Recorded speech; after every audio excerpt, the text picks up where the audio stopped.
Hello, everyone, and welcome back to our live. Today, we're hopping right back in where we left off.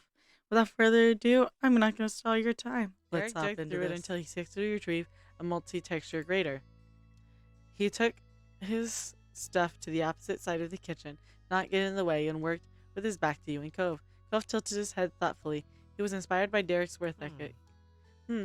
If it's gonna be fancy lemonade with zest, then we should do that thing where you put the whole slices in it too. I can cut a few of the leftover lemons. Cool. Ari, can you pour the water and sugar into the pitcher so it can start to dissolve? Yep. You started by filling up the sparkly jug with chilled filtered water from the fridge, and you remembered to put the ice in the drink too. The diluted lemon juice sloshed around and threatened to spill over as you piled in the ice. You left some space for Cove's lemon slices. Finally, you took hold of the hefty bag of white sugar and pulled it close to the counter's edge. Stray grains of sugar that coated the bag came to stick against you, still damp fingers instead. You felt like you were building a sandcastle at the beach. You added some pinch, you added half a cup, you added a full cup, you added 2 cups, you just poured the sugar in and it's piled at the bottom of the glass. We'll put in like a full cup of sugar. You searched around the kitchen until you found a colorful ceramic mixing spoon. You dunked it into the pitcher and carefully stirred. A quiet smile grew on your face as you watched bits of sugar swirl around pale yellow drink. At this point, the separate ingredients had truly come together to become lemonade. Round and round you turned the spoon. It was almost hypnotic the way juices whirled inside the pitcher. Your trance was broken by a sharp hiss at your side. You dropped the spoon, losing it in the depths of the lemonade, and snapped your head towards Cove. He was holding his left hand up to his face. A thick bubble of dark red had slipped down from one of his fingers and left a streak on his palm. Oh, ouch. You okay? That's not great. Where do you keep the bandages? You screamed at the sight of the wound. Derek, Cove is hurt. He completely froze. Bandages. We need bandages. Cove painfully shrugged. It's nothing. Without even thinking about it, Cove reached his hand down to wipe the mess on his pants. Luckily for his trousers, Derek flipped around at the commotion. His tense, worried face looked at the scene, and a disbelieving shout started into Cove's freezing. Don't do that! Cove stared incredulously from the corner, his eyes with arm awkwardly sticking out from the side. His sudden pause and strange position reminded you of the red light, green light game you'd played at your elementary school, except there was no green and only red in Cove's version. I'm fine. No way. You're gonna ruin your clothes and maybe your finger. It could get infected. Derek stretched his arm high to grasp the taller teen by the shoulders. He stepped backwards, getting Cove to move with him. We're gonna get that cleaned off for real. Cove muttered and averted fine as he stumbled along with Derek, who was reversing out of the kitchen. Harry, do you mind cleaning up the cutting board? No, I'll take care of it. You gathered the knife onto the cutting board and brought over the trash. The lemon slices couldn't be used in a drink after that. You used the knife to scrape them off into the bag. Then you got to rinse the board and knife in the sink with soap and hot water. You switched between staring down at the suds and checking over the counter for the boys. You were careful to not accidentally get a cut of your own, but it was hard not to wonder what was going on down the hall. By the time you'd finished washing up, Cove and Derek re-emerged in the living room. An unassuming brown bandage was wrapped around the cut on Cove's finger. It's okay. It's okay. It wasn't deep. We washed it off and got it clean, put a bandage on it. Good as new. Derek marched with confidence right back into the kitchen. Cove hesitated in the living room. He waved apologetically. Hey. Hey, are you okay? Definitely am. I'm just nicked myself when a lemon slipped. The juice stinging me was way worse than the cut itself. That's a relief. Thanks for helping, Derek. Thanks, you too. It's cleaner in here. He held his hand up to you for a high five. It had been washed clean of the lemon juice that coated it before. He slapped his hand. You swung your palm forward and clapped. Derek clapped back. He pumped his arms enthusiastically as a follow-up. Cove walked over to join the two of you, smiling ruefully. Thanks for caring. Always, man. What now? Well, he took a second to look between you and Cove as a puzzled out next steps and then beamed. Let's try our lemonade. It doesn't need the slices or the zest. Derek gave an exaggerated wave across the front of his chest, blowing the whole thing off. Cove eagerly supported the sentiment. He was more than ready to put the prior incident behind him. Yeah, lemonade doesn't need to be fancy. It's lemonade. Ah, look at that picture. With the spoon! at the bottom. I always use a big wooden spoon. Derek nodded twice as he strained to lift the nearly full pitcher. He had to balance it on his tiptoes to pour the juice into the set of 3 glasses that had been put out earlier. If Derek noticed there was a spoon clattering around in there, he pretended that he didn't. Thank you. I'm good. Okay then. You took a glass for your taste. You passed on lemonade. Thank you. Tell him thank you. We are a good kid. At the same time, Cove and Derek tipped their cups and took a full gulps of the drink. They savored the taste, and you watched as their reactions from Cove smiled continually while Derek cheered with enthusiasm. It's good. Derek gave a thumbs up to that. It's a perfect cup of lemonade. Good work, team. You gladly joined them, taking a sip, enjoying every drop of your hard work. It was absolutely refreshing. Cove chugged the rest of his drink, then placed the empty cup down firmly, with his enthusiasm was continuing to rise. Let's fill the water balloons. Slowly, cautiously, Derek questioned Cove's plan. He didn't want to ruin things, but expressing concern was more Are important. you sure? Will you really be alright in the water balloon fight? With your finger and stuff? Cove remained relaxed in the face of Derek's worry.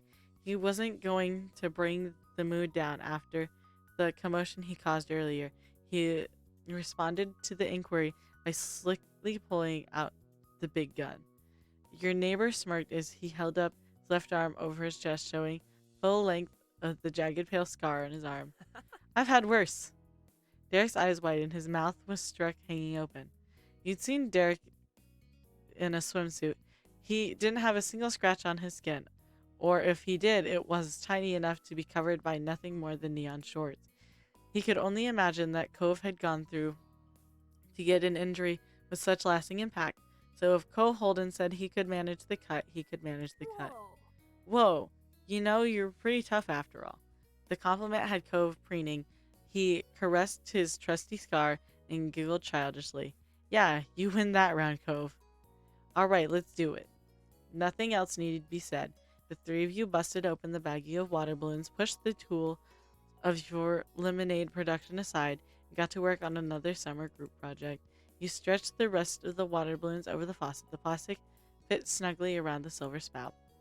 You still kept your hands on it to make certain the water balloons didn't puff up and shoot a stream into your face like a busted water fountain. Derek flipped the handle up for you, and the first saggy balloon rapidly expanded. Out of the bag, the water balloon was a dark emerald color, but in only a few seconds, the bloated sack of water had stretched so thin that the green had become almost translucent. It was as pale as Cove's hair. Before it was pushed beyond its limits, Derek turned off the faucet again. He carefully pinched the strained top of your perfectly plump toy and then harvested off the silver vine.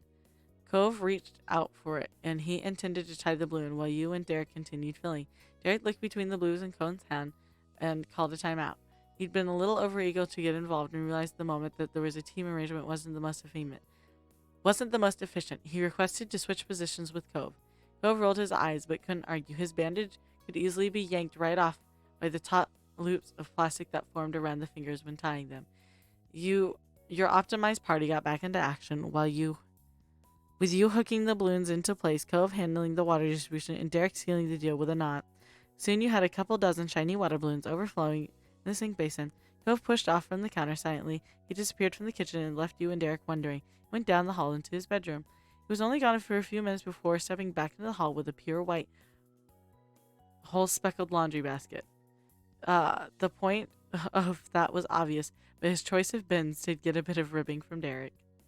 Did you dump your clothes on the floor for that? Yeah, they were already dirty. Oh. Derek blinked. He hadn't expected that to be true or for Cove to be so straightforward about it. He snickered at the exchange, still casually leaning against the sink. When Cove dropped the very newly emptied laundry basket onto the tile, you cradled a few water balloons in your arms and placed them inside. Cove and Derek joined with the transfer. Eventually, every water balloon had safely made it into the basket. Nice work. Derek and Cove each took one side and lifted while you helped steer by grabbing the back end. Moving as one, the 3 of you shuffled out of the kitchen and through the living room, taking your treasure chest and jiggly jewels into the neighborhood. The door was opened, and the drop from the curb to the street was overcome. You successfully placed the laundry basket in the center of the empty road. Your poor lemonade stall might have suffered from the lack of traffic, but that was perfect for your current activity. No civilians were likely to get caught in the crossfire of the oncoming battle. We're here. We are here. Derek slowly curled and uncurled his fist. Cove didn't take his eyes off you or Derek. No one made a move for the pile. You held your breath from the growing tension. You broke the pause and grabbed a weapon. Cove lashed out like a snake at your movement and got his hands around a balloon of his own before you could do anything with yours. But Derek wasn't going to be left behind either. He stuck both his hands deep into the mass and came out with two balloons. In quick succession, Derek launched one at you and the other at Cove. Ah! You felt the impact of solid object slamming against your chest before it burst into a million pieces, and a shock of cold water seeped into the front of your shirt. Cove was left sputtering, and with a dark stain at the lower edge of his top, he shook the hit off and chucked a balloon directly at Derek in return. It exploded against his right shoulder. No one was dry anymore. No one was safe. The war was on. You threw yours. You ran to put distance. Getting hidden was far lower priority than not getting hit again. You hightailed it out of the danger zone in your water balloon in hand. The two boys dug into the pile yet again to restock their supplies. The water balloon fight was in full force. Derek sprinted up and down the street, making himself into a moving target. He'd only make a mad dash for the center area when he ran out of balloons. Cove had no fear of being an easy mark and stayed right by the laundry basket, lobbing strike after strike at you and Derek. You hid in your home's doorway and took shots from cover. Chased after Derek. You competed with Cove for control over the pile. It was a mess, with both of you sending off a barrage of balloons in close contact. At one point, Cove was shaking so hard from a chuckle fit that he attempted to throw it so poorly the balloon didn't even pop. It just bumped against your arm before plopping to the ground. He almost fell over trying to get it back to toss it at you again through his wheezing, and you still ended up a little wetter because of how watery your eyes had gotten from overwhelming giggles. Laughter and water splashes filled the normally quiet Sunset Bird neighborhood. You were convinced the mean grandparents would jump out and shout about the noise. Luckily, no one interrupted your revelry, and even if someone had, they would have been putting their dryness at risk by confronting your group. Rapidly, the amount of balloons dwindled until each person only had one left in hand, and the laundry basket had nothing except a little puddle in the bottom with scraps of rubber scattered in it. Arms were held high in the air, taking aim, and eyes shifted from one option to the other. Derek would wound his hand further back. Cove and you couldn't take your eyes off him. Your teeth gritted as you tried to desperately calculate where the balloon would fly. Would it be Cove or you? However, Derek chose neither. He laughed. He launched it straight up in the air and reached an impressive height.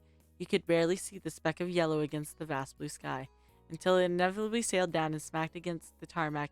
Derek broke into more snickers the exact moment the balloon broke into 1,000 drops of water. He wasn't the only one amused by the stunt. Cove smiled and he opened his fingers to let the balloon drop harmlessly to the ground. This time, losing the water balloon wasn't an accident. He didn't pick it back up. Instead, he brutally brought his foot against his own weapon and disseminated under his heel. A jovial truce had been formed between the two. You threw yours in the air too. You stepped on the balloon. You broke it against your head. You threw it at Derek and Cove. Nah, we take our own.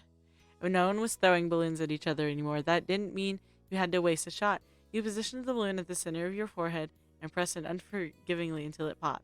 Derek and Cove exclaimed in amazement. It was like you'd done that party trick where you crushed the soda can against your head.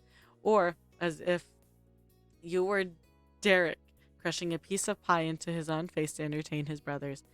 That was how the grandest battle your neighborhood had likely ever seen came to an end. You were all dripping wet and out of breath, and you couldn't be happier. Derek rubbed his hands together in satisfaction before crouching on the ground and started collecting tiny bits of water balloon debris. Cove strolled around to gather the confetti like trash on his own accord as well. There didn't have to be a discussion. Derek and Cove had that quality in common, a distaste for litter. You appreciated that about both of them and joined and to help pick up the pieces off the ground. You quietly wandered around, filling your fists with the rubbery remains as the sun crept behind the condo's roofs. Your shadow grew longer in the waning light. You felt the cling of your clothes more acutely as the excitement died down. Your team managed to finish cleaning before night had completely fallen. All the trash was dumped into a tall green trash can at the side of Cove's house, with all that remained of the carnage being a few drying watermarks spotting the street. Your group had returned to the state you'd originally started in, a directionless relaxation. Cove had been perfectly willing to return to his house while he's still wet and scrounge up fresh glasses of lemonade. Plus, he had your chips tucked under his arm. It was a struggle to balance it all. But Cove took one for the team. As someone who'd actually lived there, you and Derek didn't have to go in and make a mess of the hole in home, though you'd imagine Cove's dad would have cared. He passed a drink to you and one to Derek, then used his free hand to flip the laundry basket over. It was flimsy. It was less flimsy than it looked because Cove sat on it and it didn't buckle at all. Derek politely passed on the seat Cove provided. He remained standing while shifting his weight from one foot to the other. He sat on the ground. He sat on the basket with Cove. You stood at ground. I am not above sitting on the floor. I love the floor. It's comfy. If you cared about keeping your clothes pristine, you wouldn't have gotten into a water balloon fight. A bit of dirt couldn't hurt.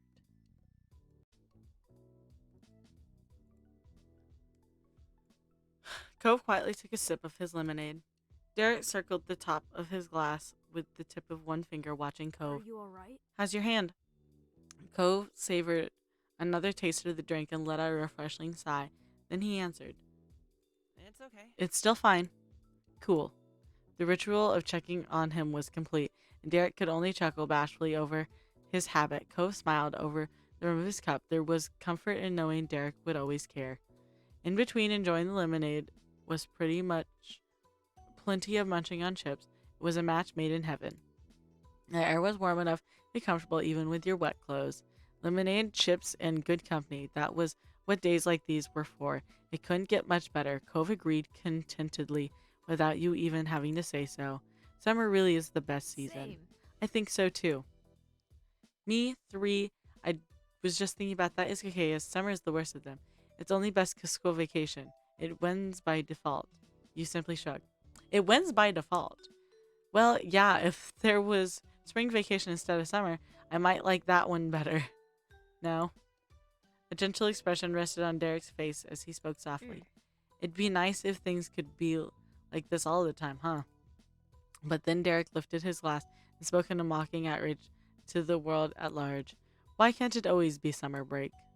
Despite being an obvious joke, Derek's words struck a chord with Cove, and his total chill hardened into seriousness. Despite being an obvious joke, Derek's words struck a chord with Cove. His total chillness hardened into seriousness. He downed his second glass of lemonade and hopped onto his feet. I'm gonna go check something. You should come, both of you. He considered that a sufficient offer because Cove simply walked back to the front of his house and left the empty glass at the side of the door. Derek's gaze followed his friend a little, and he lifted one brow. What are we gonna see? You'll see when we get there. You're probably gonna try and talk me out of it, so you don't need to know now. What? What? He almost dropped his cup. Derek twisted his head to track Cove's movement with saucer-wide eyes. Or maybe Airy would. This is gonna be trouble. Fine. Come on. Still completely confident, Cove strolled up the road. Derek gulped, but not the lemonade. He pointed a panicked glance at you. We should go. You pushed yourself off your seat and stood by Derek. All right. Derek hooked his open hand through the side handle of the laundry basket and jogged on his tiptoes over to Cove's condo. The bin bumped along against the street behind him. He flung it in front of him and left it there at the entry. He placed his half-empty lemonade by Cove's. You were right behind him. You dropped the chips into the laundry basket and completed the set of glasses, placing yours next to theirs. Let's go. After another light jog, you caught up to Cove. He was going at leisurely pace and smirked when he saw the two of you in the corner of his vision. Hey. Hi.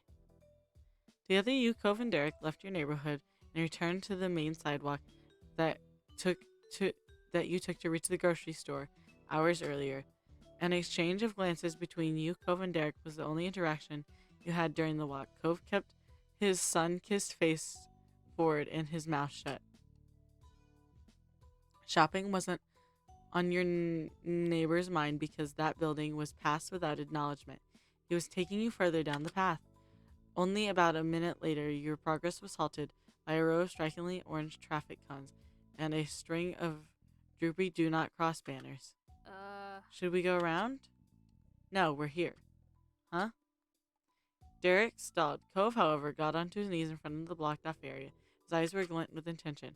I saw this when we were leaving, but the people were working on it. The concrete is still wet, and there's no one around now. Yet again, Cove had knocked a gasp out of Derek. You're gonna mess it up, right? Cove didn't have to say anything to answer. He shared a coy smile, and that was enough. Man. Oh, Cove, that's really bad. The grin on Derek's face trembled both from laughter, threatening to spill out, and fear of getting in trouble. No, it's perfect. Why am I not surprised? Cove, you can't. Yep, this makes sense why you didn't say it before. You shook your head inside. You stared nervously in case he might get caught. No, it's perfect. Oh, really? Okay. Cove fiercely stuck his fingers in the mud, gray concrete. He slowly etched out a series of numbers. When he was done, the corner of the block had 2011 scribbled into all for C. He surveyed his work with pride while wiping the dirtied finger on the side of his pant leg. You wrote your initials. You wrote all three of your initials. You added summer initials. There was plenty of spacing for you to get your signature there. The two letters were placed alongside Cove's 2011. It's nice. That's nice. Derek stared at the soft, forbidden canvas and slowly crouched down. He paused, bit his lip, then ultimately pressed one finger in his tacky surface with a small print. He left a sign of his presence there on that day right along with Cove and you. Relief came to Derek's features once he'd finished. Hopefully it dries before anybody finds out. Yeah. A single word was only a whisper, but it was warm and pure. Thanks for taking us, Cove. Yeah, you're welcome. Cove dusted his pants off as he stood there. A job well done. Derek shot up as well. Newly invigorated, he looked at the sky and squinted at the sun. The day was coming to an end, but no one could say your group had wasted it. It was true for the entire summer. No matter what happened when school started again, and when an unknown future arrived, you'd still have all the memories you made together when you had the chance at the things you left behind. Oh man, that one wasn't as bad as the first one, but that one was still pretty long. But it was good. I liked it. I hope you enjoyed, and if you did, remember to like and subscribe because you'll want to see the rest of this. I guarantee it. It's cute, adorable. Can't stop playing it. Anyway, without further ado, I hope you have a great day. I'll see y'all next time.